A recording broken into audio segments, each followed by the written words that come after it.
29,000 నుంచి 131,000 కేట్లకు పెంచాం. Per capital availability of power 1,151 kilowatt hour నుంచి 2,398 కిలోవాట్ అవర్కు పెంచాం. క్యాపిటల్ ఎక్స్పెండ్ ఇంకా చాలా ఉన్నాయి సార్.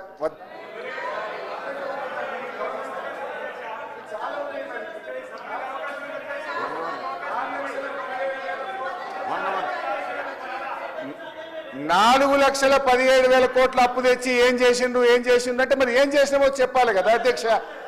ఇలా పెరిగిన ఆదాయం చెప్పాలి, మేము ఎన్నో విషయాలు కూడా చెప్పాలి కదా. ఇందాక బట్టైనా మాట్లాడుతూ ఉచిత కరెంట్ మేమే ఇచ్చిన అన్నాడు.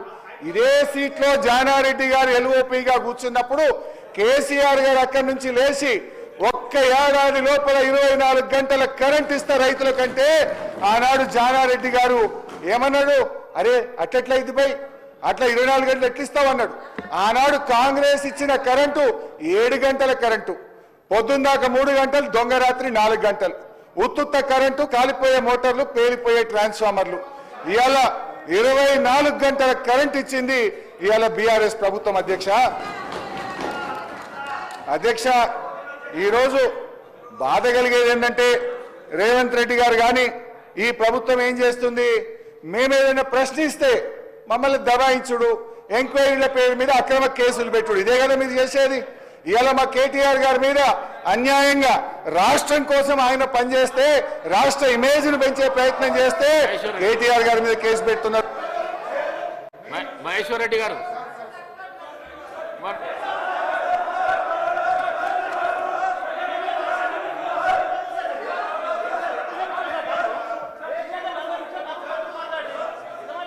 డిబేట్ కావద్దండి, డిబేట్ కావద్దు.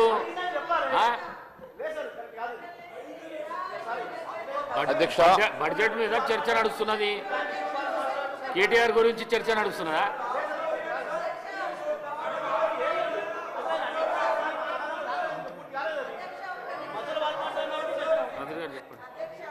హరీష్ రావు గారు అప్పుడేమో అప్పులు చేసారు, ఇప్పుడేమో అబద్ధాలు చెప్తారు. అప్పుడేమో బకాయిలు పెట్టారు, ఇప్పుడేమో బుకాయింపులు చేస్తారు.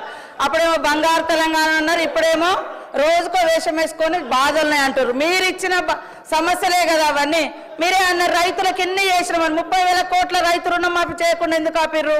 అవన్నీ అట్లనే ఉన్నాయి కదా. ఉచిత కరెంట్ ఇచ్చినామన్నారు, 40,000 కోట్లకు పైగా విద్యుత్ బకాయిలు ఉన్నాయి కదా. లాస్ట్కు మీరు ring road, outer ring road 30 సంవత్సరాలు తాకట్టే కాకుండా 1 ఇయర్ బిఫోర్ కూడా మద్యం టెండర్లు వేసుకొని వచ్చిన ఆదాయం కూడా మీరే తీసుకున్నారు. కాబట్టి మీరు ఇప్పటికైనా భజనలు మానుకొని వాస్తవాలు మాట్లాడితే బాగుంటుంది. మీరుంటే గొప్పగా ఉంటే, ఇతరులుంటే తప్పు ఉంటుంది. ఇది కరెక్ట్ కాదు అధ్యక్ష. పెద్దలు గౌరవనీయులు హరీష్ రావు గారు ఉన్నది ఉన్నట్టుగా మాట్లాడితే బాగుంటుంది. హరీష్ రావు గారు సబ్జెక్ట్ మాట్లాడండి, డిబేట్ సబ్జెక్ట్ మాట్లాడండి. లేదు అధ్యక్ష, ఇప్పుడు నేను సభలో వాస్తవాలు చెప్పే ప్రయత్నం చేస్తుంటే డీవియేషను, డిస్ట్రక్షను, డైవర్షన్